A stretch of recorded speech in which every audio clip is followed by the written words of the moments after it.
Voltando, tá, gente? Então, para nossa segunda parte. Então, quando vocês, né, escreverem uma história, aquilo tem que ser muito bem, né, descrito para que o leitor compre a sua ideia, né, para que ele embarque na sua história, né, para que ele se assuste, para que ele chore, para que ele se emocione, né, para que aquilo cause alguma emoção no seu leitor.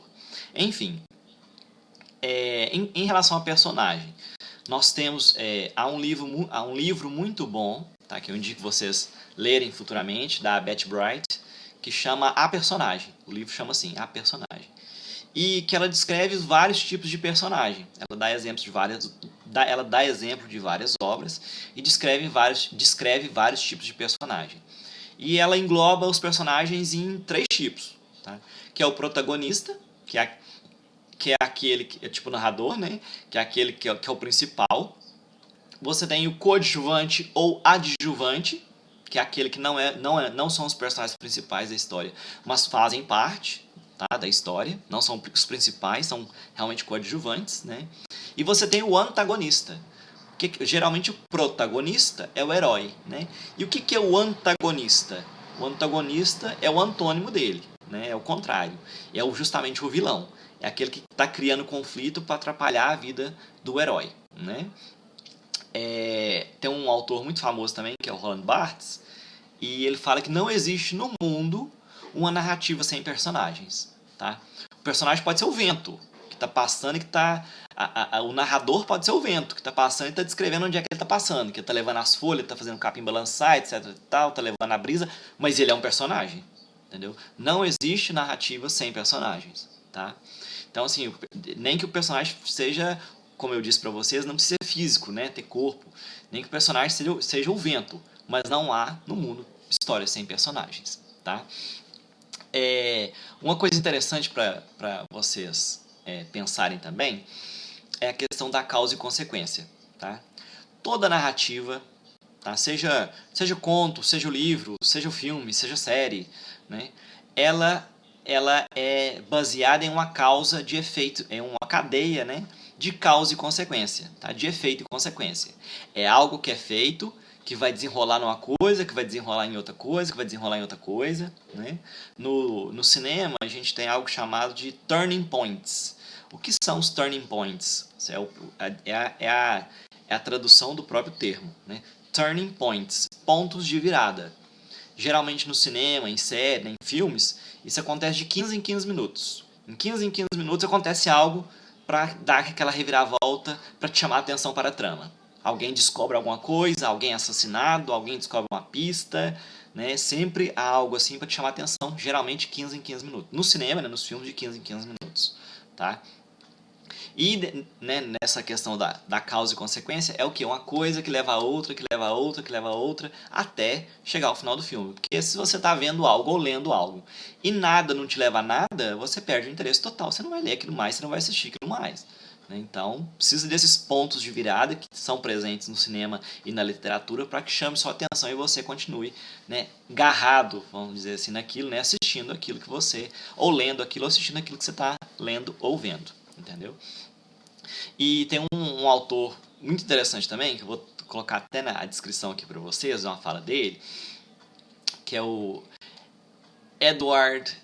Edgar Foster. E ele fala exatamente isso, que um enredo é uma narrativa de eventos cuja ênfase recai na causalidade, né? Ou seja, a narrativa recai em cima da causa e consequência. Por exemplo, a rainha morreu e o rei morreu. É uma história.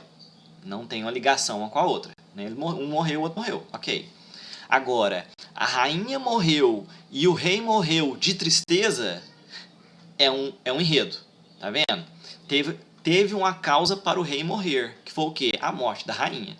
Antes não, né? Na frase anterior, na história, um morreu, o outro morreu. Não estão ligados uma coisa com a outra, né? Eles morreram porque tinha morreu o outro. Agora no segundo, um morre porque o outro morre de tristeza porque o outro morreu, né? Em consequência do outro ter morrido. Ó, a causa e consequência, ó, né? Ele morreu porque, em consequência da outra ter morrido, né? Ficou triste e morreu de tristeza. Isso é um enredo. Tá vendo? Uma coisa, é o que eu acabei de falar com vocês, uma coisa que sempre leva a outra, que sempre leva a outra, que sempre leva a outra, né? Isso é a causalidade, é a relação de causa e consequência, tá? Outro conceito muito importante, né, que vocês devem levar em consideração, especialmente quando vocês forem escrever o texto de vocês, que é o conceito de imersão. Tá? O conceito de imersão ele foi discutido por uma autora chamada Janet Murray, que ó, está nesse livro aqui, tá? Hamlet. O livro chama-se, não sei se está dando para vocês verem aí, chama-se Hamlet no Holodeck, o futuro da narrativa no cyberespaço. É um livro muito pesado, muito denso, né? Não recomendo ainda para vocês lerem. O livro fala sobre jogos, fala sobre filmes, fala sobre o computador contando narrativas, fala sobre narrativas multiformes. O que são as narrativas multiformes? É quando você está jogando e o jogo te dá várias direções para você ir. Tem livros que é assim também, né? Você lê livro interativo que chama, né? Você lê até certa página e da página tal, se você escolher fazer certa coisa, vai para a página tal. Se você escolher fazer certa coisa, você vai para a página tal, e por aí vai, né? É livro interativo. A Netflix lançou, né, o Black Mirror, o Bandersnatch, também, que é interativo, se alguém não assistiu ainda. O filme ele vai desenvolvendo a narrativa e tem determinadas horas que você escolhe o que você quer fazer. Se você quer fazer isso, se você quer fazer aquilo. Aí a narrativa toma outros rumos, né, de acordo com o que você escolhe. Isso é uma narrativa multiforme. Né? Conto não tem como ter um conto multiforme, né, porque o conto é pequeno, mas narrativas você encontra. E retomando, ela fala sobre o conceito de imersão. Né? O que é o conceito de imersão? É realmente você estar imerso naquela história, você está mergulhado naquela história. Né? Aquilo faz sentido para você, você comprou a ideia do autor, você está crendo naquilo que é passado para você, seja pela série, seja pelo filme, seja pelo conto, seja pelo livro, né? Realmente você está rodeado pela história, né? Naquela narrativa, naquele tempo, né? Pelos personagens. Há um outro conceito também, que é o conceito de suspensão da descrença. Esse já é um pouquinho mais profundo, eu vou passar rapidão para vocês nele. O que é o conceito de suspensão da descrença? O que é descrença? Quando a pessoa crê alguma coisa, ela é crente naquilo, né? O crente, gente, não é evangélico, não. Né? Se a pessoa é católica, ela também é crente, né? Se você crê em um ser superior, você é crente, né? Crente é aquele que crê em algo. E o que é a descrença, então? Descrença é a não crença em algo. Então, o que é a suspensão da descrença? É suspender a descrença, fazer você acreditar, tá? Quando você assiste um filme, uma série, por mais irreal que ele seja, por mais ficcional que ele seja, longe da realidade, né? Pode ser em outro universo paralelo, em outro mundo, em outra realidade, em outra galáxia, você acredita no que você está vendo. Por quê? Porque você suspende a sua descrença, você passa a acreditar naquilo, né? É por isso que você, mesmo sabendo que é ficcional, que não é real, que você pode chorar em um filme, em um livro, né? Por isso que você assusta em um filme ou em um livro. Por quê? Porque você suspende a sua descrença, você passa a acreditar naquilo que você está vendo, naquilo que você está lendo. Por isso a descrição é tão importante. Porque quanto melhor descrito aquilo é, mais o leitor vai acreditar naquilo. Quanto melhor descrito for aquilo que você está lendo, ou que você está, né, nem vendo, né, lendo mesmo. Quanto melhor for descrito, o descrito, né, o vídeo, né, o cinema, por exemplo, né, a série, né, a imagem, ela dispensa a descrição. Né? Então é na descrição mesmo, que você está lendo. Quanto melhor descrito for aquilo que você está lendo, mais você vai entrar naquele universo, vai comprar ideia, mais você vai se emocionar, mais você vai ser manipulado, né? Você vai ter as emoções manipuladas por aquele autor, entendeu? Além desses conceitos, né, da imersão, da suspensão da descrença, há uma coisa que eu tenho que falar para vocês também, que é um cara, tá? Nesse livro também, no Hamlet no Holodeck, fala sobre esse cara, que é um formalista russo, chamado Vladimir Prop, e que ele fez o quê? Ele pegou 450 contos russos, tá? E ele pegou esses 450 contos e analisou esses contos. E ele percebeu que nesses contos haviam sempre os mesmos personagens, havia os mesmos tipos de personagem, as situações eram muito parecidas. Então ele conseguiu ele escreveu um livro, tá, baseado nisso, né, nesses contos. Esse livro chama-se A Morfologia do Conto Maravilhoso. e ele descreve o que você precisa para escrever um conto. Eu tenho esse livro em PDF, na internet vocês também acham. Ele é muito denso, tá? Se alguém quiser achar alguma coisa para ler, pode, mas ele é muito profundo, assim, né? Não aconselho vocês a lerem. Quem quiser dar uma olhadinha, ok. Vou deixar o nome, né, aqui na descrição do vídeo para vocês. E ele criou isso, ele criou um manual de contos. Né? Se você quer criar um conto, o que você tem que ter? Aí ele descobriu que tem um personagem principal, tem o personagem amigo ou personagem ajudante, que é aquele que vai ajudar o carinha na jornada, que seria, por exemplo, o burrinho do Shrek, né? Que vai ajudar a Dory no Procurando Nemo, que vai ajudar, né, ele. O Sam, no Senhor dos Anéis, que vai ajudar o Frodo. Né? Então tem esse personagem, tem o objeto, tem o... como é que é? Tem o personagem, eu esqueci, tem o personagem mentor, que é aquele que vai, né, dar rumo para o personagem principal, que no Harry Potter seria, sei lá, o Dumbledore, que no Senhor dos Anéis seria o Gandalf, por exemplo. Né?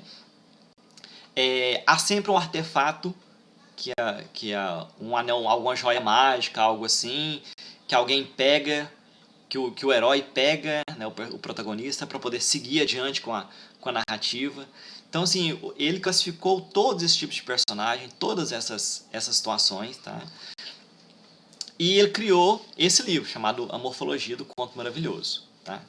E pouco tempo depois, esses são nomes importantes, né, que vocês têm, que eu estou passando para vocês saberem a respeito de contos. Né?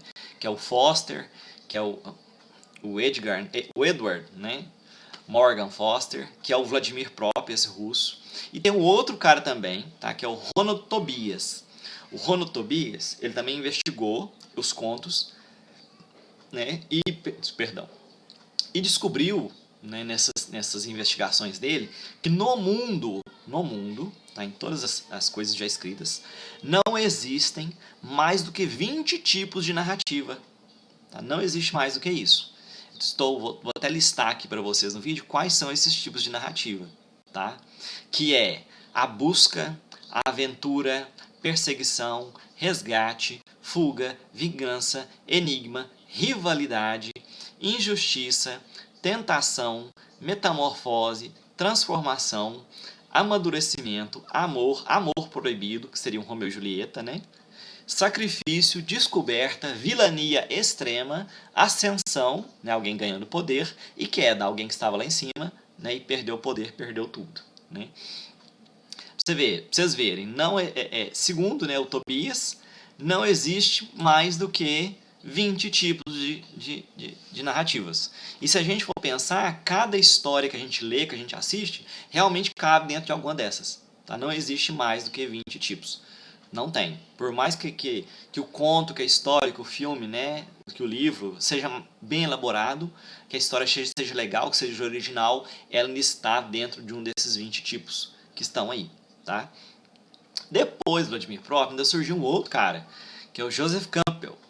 Ele escreveu um livro chamado O Herói de Mil Faces, né, que é considerado uma bíblia para quem quer escrever a história, quem quer escrever, né, livros. E esse Herói de Mil Faces, ele descreve uma coisa que é chamada de a jornada do herói. A jornada do herói, né, segundo ele, é um contexto de 12 passos que a pessoa passa, que o personagem, né, o protagonista passa, para se tornar um herói, tá? Para ser reconhecido. Né? Que é o processo de... vou ver se eu encontro para passar para vocês também. Que é o processo primeiro de estagnação, aí ele recebe um chamado, aí do chamado ele recebe um objeto mágico, aí o objeto mágico ele enfrenta o vilão, aí ele mata o vilão, aí o vilão volta, ele mata o vilão de novo, entendeu? Aí ele volta, quando ele resolve todo o conflito, toda a trama, quando ele não volta aquele mesmo, a uma espécie de um renascimento dele, ele não volta o mesmo jeito que ele era, ele volta uma pessoa renovada, né? Uma pessoa, entre aspas, crescida, né?